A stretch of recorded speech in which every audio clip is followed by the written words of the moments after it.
अस्सलाम वालेकुम dear students. आज जो है हम चैप्टर 3 की जो एक्सरसाइज है उसके एमसीक्यूज़ जो है वो मार्क करेंगे। तो सबसे पहले देख लेते हैं पहला MCQs. The process of cellular respiration occurs in. जो सेलुलर रेस्पिरेशन का अमल है वो कहाँ पर पाया जाता है, तो इसके लिए बी ऑप्शन है माइटोकॉन्ड्रिया।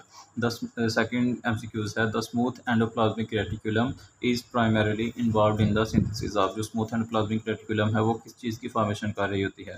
ए प्रोटीन्स, बी लिपिड्स, सी कार्बोहाइड्रेट्स या डी न्यूक्लिक एसिड। तो आपका जो करेक्ट ऑप्शन है वो है बी लिपिड्स। उसके बाद थर्ड एमसीक्यूज है ribosomes are composed of. Ribosome जो है वो किन मटेरियल से मिलकर बने होते हैं? तो इसका आपके पास जो है वो ए ऑप्शन है RNA and protein, B option DNA and protein, C option है carbohydrates and lipid and D option है आरएनए एंड कार्बोहाइड्रेट्स। तो इसका ए ऑप्शन दुरुस्त है, आरएनए एंड प्रोटीन। और आरएनए भी जो है वो राइबोसोमल आरएनए जो है वो पाया जाता है। उसके बाद हम देख रहे हैं एमसीक्यूज नंबर 4।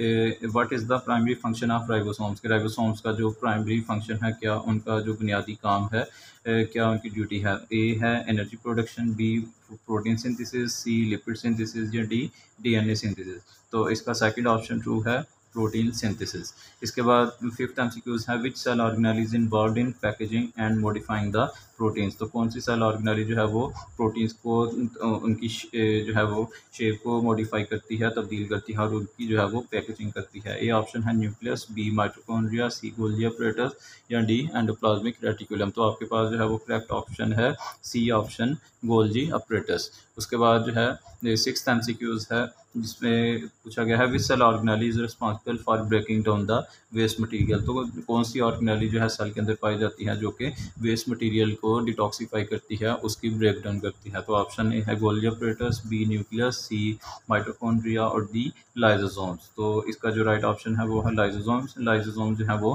ब्रेक डाउन करते हैं वेस्ट मटेरियल की। उसके बाद सेवंथ एमसीक्यूज है which of the following cell structure is involve in maintaining the cell shape. तो इनमें से कौन सा जो है वो स्ट्रक्चर रिस्पॉन्सिबल है सेल की शेप को बरकरार रखने के लिए, जिसकी वजह से सेल का जो स्ट्रक्चर है वो मेंटेन रहता है? तो ये ऑप्शन है साइटोस्केलेटन, बी सेंट्रियोल, सी न्यूक्लियस या डी लाइजोसोम्स। तो ए ऑप्शन इसका दुरुस्त है, ए साइटोस्केलेटन। उसके बाद एट्थ एमसीक्यूज है which specialize region of nucleus is responsible for ribosome assembly. तो न्यूक्लियस का कौन सा पार्ट जो है उसके अंदर जो है राइबोसोम्स की फॉर्मेशन होती है? तो ए ऑप्शन है न्यूक्लियोप्लाज्म, बी ऑप्शन है न्यूक्लियोलस, सी ऑप्शन है क्रोमेटिन या डी भी क्रोमेटिन दिया गया। तो यहाँ जो करेक्ट ऑप्शन है वो है न्यूक्लियोलस, बी ऑप्शन। उसके बाद नाइन्थ एमसीक्यूज है what is the main function of the nuclear pores. तो न्यूक्लियर पोर्स का जो है वो न्यूक्लियस के इर्द गिर्द जो न्यूक्लियर इन्वेलप है और उस न्यूक्लियर इन्वेलप की जो आउटर पोर्स हैं, जो सुराख हैं, उनका फंक्शन क्या है? तो इसका ए ऑप्शन है regulation of cell division, B option है प्रोटीन सिंथेसिस, सी ऑप्शन है control of pH of the cell या डी ऑप्शन है control of transport of molecules. तो इसका डी ऑप्शन राइट है, control of transport of molecules. उसके बाद हम देख रहे हैं एमसीक्यूज नंबर 11। एमसीक्यूज नंबर 10 है which of the following cell structure is found in animal cells and helps in the cell division. इनमें से कौन सा जो सेल का स्ट्रक्चर है वो एनिमल सेल्स में पाया जाता है और जिसकी वजह से सेल डिवीजन जो है वो इजीली हो सकती है? तो ए ऑप्शन है सेल मेम्ब्रेन, बी है सेंट्रियोल, सी है plasmodesma and D is the vacuole. तो थर्ड दो राइट ऑप्शन है हमारे पास सेकंड ऑप्शन बी सेंट्रियोल। उसके बाद 11th एमसीक्यूज है which subcellular organelle plays a crucial role in energy production within the cell.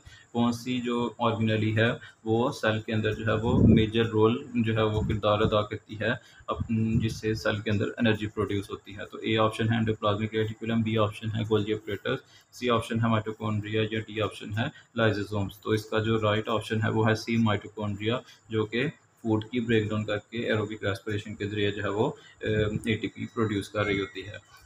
12th MCQs है in a multicellular plant which cell type is responsible for the production of glucose. कहता है कि जो एक multicellular plant है, complex जो plant है, उसके अंदर जो है वो कौन सा सेल जो है वो ग्लूकोज की प्रोडक्शन कर रहा होता है? कौन सा सेल जो है वो फूड या ग्लूकोज की फॉर्मेशन कर रहा होता है? तो ए ऑप्शन है जाइलम, बी ऑप्शन है फ्लोएम, सी ऑप्शन है एपिडर्मल या डी ऑप्शन है मेसोफिल। तो इसका जो राइट ऑप्शन है वो है मेसोफिल सेल। मेसोफिल सेल जो है वो फूड की प्रोडक्शन करता है और मेसोफिल सेल जो है वो लीफ के अंदर पाया जाता है। 13th MCQs है which organelle can double its number by itself. कौन सी जो है वो ऑर्गेनाइली खुद को जो है वो रेप्लिकेट करवा सकती है, खुद की अपनी जो तादाद है उसको डबल कर सकती है। तो ए ऑप्शन है राइबोसोम, बी ऑप्शन है लाइसोसोम, सी ऑप्शन है माइटोकॉन्ड्रिया या डी ऑप्शन है गोल्गी एपरेटस। तो यहाँ आपका जो है वो करेक्ट ऑप्शन है सी माइटोकॉन्ड्रिया, क्योंकि जो माइटोकॉन्ड्रिया है वो सेल्फ रेप्लिकेटिंग ऑर्गेनाइली है और इसके अंदर जो है वो डीएनए भी पाया जाता है और राइबोसोम्स भी पाए जाते हैं, इसलिए जो इसका करेक्ट ऑप्शन है वो है सी माइटोकॉन्ड्रिया। लास्ट एमसीक्यूज है which of these are present on the surface of the red blood cell red endoplasmic rough endoplasmic reticulum. तो इनमें से कौन सी